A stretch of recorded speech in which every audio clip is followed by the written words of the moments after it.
आप देख रहे हैं स्टेट टुडे न्यूज। मैं हूं आपके साथ हर्षिता। आइए करते हैं खबरों से शुरुआत।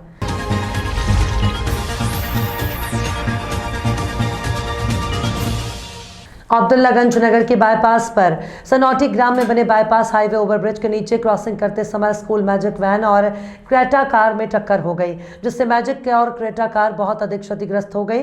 टक्कर वाहनों की क्षति को देखकर कह सकते हैं कि भिड़ंत तीव्र थी, लेकिन गनीमत रही कि मैजिक में सवार 13 से अधिक बच्चे सुरक्षित रहे। इस मैजिक को चला रहे चालक मोहम्मद एजाज ने बताया कि वो नगर के मॉडर्न स्कूल के बच्चों को लेकर घर जा रहा था। जब वो सनौटी पर ब्रिज के नीचे से क्रॉसिंग कर रहा था, तब सर्विस रोड से आ रही कार ने टक्कर मार दी, जिससे मुझे चोट लगी, लेकिन भगवान का शुक्र है बच्चों को नहीं लगी। क्रेटा कार चालक ने ब्रेकर से बचते हुए आ रहा था और टक्कर मार दी। वहीं कार में चालक सहित एक महिला सवार थी। उसके अनुसार सर्विस रोड से आ रहा था, लेकिन मैजिक वाला बहुत तेज आ रहा था। मैंने ब्रेकर पर गाड़ी धीरे भी की। ब्रेकर उतरते ही गाड़ी बिल्कुल करीब आ गई। मैंने बचने की पूरी कोशिश की, लेकिन मैजिक वाला तेज स्पीड में था, जो फिर अपनी गति पर संतुलन नहीं रख सका। गलती मैजिक वाले की है, जिसे सावधानी पूर्वक क्रॉसिंग करनी थी। कार जबलपुर जा रही थी। प्रदेश के पूर्व मुख्यमंत्री कमलनाथ बुधवार को सुबह 11 बजे उमरिया पहुंचे, जहां उन्होंने रोड शो के बाद सर्किट हाउस में आयोजित प्रेस वार्ता को संबोधित किया। पूर्व मुख्यमंत्री ने वर्तमान की भाजपा सरकार को पैसे के दम पर खरीद फरोख्त करके बनाई हुई सरकार करार दिया। कमलनाथ ने कहा, आज सरकार में चारों ओर कमीशन खोरी और भ्रष्टाचार हावी है। पूरे प्रदेश को सट्टा और जुआ का गढ़ बना दिया है। सरकारी एजेंसियां मोटा कमीशन लेकर बड़े बड़े टेंडर दे रही हैं। सभी निर्माण कार्य अधूरे हैं। किसानों के डिफॉल्टर होने के सवाल पर मुख्यमंत्री ने कहा, यह भाजपा की देन है। कांग्रेस ने किसानों की कर्ज माफी योजना लागू की थी, जिसे भाजपा ने बंद कर दिया, जिसके कारण किसान परेशान हुआ, उन्हें डिफॉल्टर होना पड़ा। मुख्यमंत्री शिवराज सिंह की लाडली बहन योजना के सवाल पर कमलनाथ ने कहा कि शिवराज सिंह को चुनाव के समय पर जनता की याद आती है और चुनाव के बाद वे किए गए वादों को भूल जाते हैं। प्रेस कॉन्फ्रेंस के बाद पूर्व मुख्यमंत्री ने प्रेस कॉन्फ्रेंस के बाद सामुदायिक भवन में आयोजित मंडलम और सेक्टर कमेटी के पदाधिकारियों की बैठक में हिस्सा लेने पहुंचे, जहां उन्होंने पदाधिकारियों से कहा कि हम 20 वर्षों से सत्ता के वनवास में हैं, लेकिन सेक्टर और बूथ हमारी दो महत्वपूर्ण कड़ी है, जिनके सहारे जीत हासिल की जा सकती है। उन्होंने सभी से आगामी चुनाव में एकजुट होकर पार्टी को जीत दिलाने की अपील की। इसके बाद पूर्व मुख्यमंत्री कांग्रेस के आयोजित जन आक्रोश रैली में हिस्सा लेने रवाना हो गए। मुझे आगे भी जाना है। मैं शुरू आप सबका बहुत बहुत धन्यवाद, आप यहाँ उपस्थित हुए। हमारा उमरिया वन और कोयले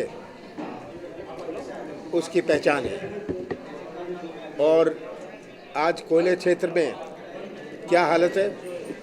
कोयले क्षेत्र में जहाँ विभिन्न प्रदेशों से लोग आते थे रोजगार के लिए, आज उमरिया के लोग को बाहर जाना पड़ रहा है। पलायन ज़बरदस्त हो रहा है। हमारे वन भूमि में पट्टे 4 लाख पट्टे अभी तक निरस्त कर दिए गए। 6.5 लाख थे, 2.5 लाख दिए और 4 लाख पट्टे निरस्त कर दिए गए। ये आज उमरिया का हाल है। आज किसान का सत्यानाश, नौजवानों का सत्यानाश, निवेश का सत्यानाश, व्यापारियों का सत्यानाश, ये आज चित्र प्रदेश का है। कानून व्यवस्था सत्यानाश, हमारी पोषण का सत्यानाश, गौवंश का सत्यानाश, ये आज प्रदेश की छवि है। और शिवराज सिंह जी विकास यात्रा निकाल रहे हैं। ये मजाक, इतना बड़ा मजाक मध्य प्रदेश में सोचता हुआ नहीं। 18 साल का हिसाब वो दें, मेरे से 15 महीने का हिसाब मांगते। जनता मेरी गवाह है, मुझे हिसाब देने की आवश्यकता नहीं। 15 महीनों में से 2.5 महीने गए आचार संहिता और लोकसभा चुनाव में, 1 महीना गया उथल पुथल में। मैं मुख्यमंत्री था, मैं भी सौदा कर सकता था, पर ये नहीं कि अचानक हो गया। मुझे पता था कि इतना इतना पैसा दिया जा रहा है, पर मैं कुर्सी के लिए सौदा नहीं करना चाहता था। और मध्य प्रदेश की पहचान सौदे की राजनीति से नहीं करवाना चाहता था। तो जो मेरे पास समय बचा 11 महीने का, उसमें जो हुआ मेरी मध्य प्रदेश के मतदाता गवाह हैं। शिवराज सिंह जी ये नाटक नौटंकी जो कर रहे हैं, ये विकास यात्रा नहीं है, ये तो उनकी निकास यात्रा है और जनता समझ रही है। मध्य प्रदेश में जो हमारे भोले भाले असलाहा व्यापारी आत्महत्या प्रकरण में थाना कोतवाली जनपद बलिया पुलिस द्वारा 3 सुदखोर गिरफ्तार। उल्लेखनीय है कि दिनांक 2 फरवरी 2023 को थाना कोतवाली पर वादनी मुकदमा द्वारा लिखित प्रार्थना पत्र दिया गया। उनके पति स्वर्गीय नंदलाल गुप्ता को कुछ लोगों की जबरदस्ती प्रताड़ित करने और फर्जी तरीके से आवासीय भूमि का रजिस्ट्री करा लेने के कारण मानसिक दबाव और तनाव के चलते अपने ही पिस्टल से आत्महत्या कर ली। इस सूचना पर तत्काल कोतवाली पुलिस द्वारा सुसंगत धाराओं में मुकदमा पंजीकृत कर अब तक कुल 3 अभियुक्तों को गिरफ्तार कर जेल भेजा जा चुका है। दिनांक 8 फरवरी 2023 को मुखबिर के सूचना के आधार पर फर्जी तरीके से रजिस्ट्री करने वाले और मानसिक रूप से प्रताड़ित करने वाले 3 नफर अभियुक्तगण देवनारायण सिंह उर्फ पूना सिंह, अजय सिंह सिहाल पुत्र स्वर्गीय नेपाल सिंह निवासी भ्रगो आश्रम सतनी सराय थाना कोतवाली जनपद बलिया, आलोक सिंह पुत्र योगेंद्र सिंह निवासी मिड्डी थाना कोतवाली जनपद बलिया को सिद्धागर घाट पुल रसड़ा के पास एक अदद फॉर्च्यूनर वाहन से गिरफ्तार किया गया। हाँ सर, जनपद बलिया के थाना कोतवाली क्षेत्र में स्वर्गीय नंदलाल गुप्ता जी के द्वारा आत्महत्या की गई थी, जिससे पूर्व उनके द्वारा एक वीडियो बनाई गई थी, जिसके क्रम में परिवार से प्राप्त तहरीर पर थाना कोतवाली जनपद बलिया में मुकदमा अपराध संख्या 63/2023 रजिस्टर किया गया था और अपराधियों की गिरफ्तारी के लिए 4 टीमों का गठन किया गया था। इस संबंध में पूर्व में 3 अपराधियों को गिरफ्तार कर न्यायिक हिरासत में भेजा जा चुका है। इसी क्रम में हमारी एक और टीम को सफलता हासिल हुई है, जिसमें हमने 3 अन्य आरोपी जो कि इस मामले में जिनका नाम काफ़ी बड़े रूप से आ रहा था, जिनमें एक देवनारायण सिंह उर्फ पुन्ना, अजय सिंह उर्फ सिंघाल और आलोक सिंह, इन तीनों को गिरफ्तार किया गया है। इन तीनों से आगे की पूछताछ में जो भी विवेचना से जुड़े बिंदु हैं उनका संकलन किया गया है और इनको आगे न्यायिक हिरासत में भेजा जा रहा है। इसके अलावा रजिस्ट्रार से बात करके, जिलाधिकारी महोदया से बात करके इनकी वाइफ की जो एक ज़मीन का मुआहदा लिखवाया गया था उसके कैंसिलेशन की कार्रवाई आगे की जा रही है और जो पकड़े गए आरोपी हैं उनकी संपत्ति और अन्य जो भी उनकी आय के स्रोत हैं उनकी जांच करके उस पर एक अलग से कार्रवाई की जा रही है और इसके अलावा इसमें आगे गैंगस्टर करके उनकी संपत्ति जब्तीकरण की कार्रवाई भी बहुत जल्द अमल में लाई जाएगी। सर जैसे कि कहा गया था कि इनके ऊपर 72 घंटे के अंदर बुलडोजर चलेंगे, क्या ये कार्रवाई भी संपादित होगी या अभी इसको रोका जाएगा? जैसा कि आपको बताया गया कि अभी गिरफ्तार हो चुके हैं, इनकी संपत्ति का पूरा विवरण लेकर के उसकी जांच करके डीएम महोदया को इस संबंध में रिपोर्ट प्रेषित की जाएगी। बाकी संपत्ति से जुड़ा जो मामला है उसके संबंध में एडीएम साहब के न्यायालय सक्षम कोर्ट है जो इसके बारे में बता सके, तो उनसे आपको इसके बारे में अग्रिम जानकारी मिल जाएगी। इन पर गैंगस्टर एक्ट भी लगाया जाएगा क्या? बिल्कुल, इसमें गैंगस्टर एक्ट की कार्रवाई की जाएगी और इनकी जो भी संपत्ति है 14(1) के तहत जब्तीकरण की कार्रवाई की जाएगी। आरोपी कहाँ से गिरफ्तार हुए हैं और इनके साथ साथ क्या क्या चीजें बरामद हुई हैं? डिटेल प्रेस नोट में सारी डिटेल्स हैं। आरोपियों को रसड़ा थाना क्षेत्र से जब ये विभिन्न जगहों से पिछले कुछ दिनों से भागने की कोशिश कर रहे थे, उसमें एक बार प्रदेश से बाहर भी जाने का वो हुआ और हाल ही में अब इनके द्वारा किसी उससे जब जनपद में लौट रहे थे तो उसी की सूचना पर इन लोगों को गिरफ्तार किया गया है। इनके पास से, इनके कब्जे से इनके मोबाइल फ़ोन और इसके अलावा भी इनकी निशानदेही पे अन्य जो भी हमारे इस केस से जुड़े एविडेंस है उनको बरामद किया जा रहा है और जिस गाड़ी में थे वो गाड़ी फॉर्च्यूनर गाड़ी बरामद की। कितने आरोपी फरार हैं इस मामले में?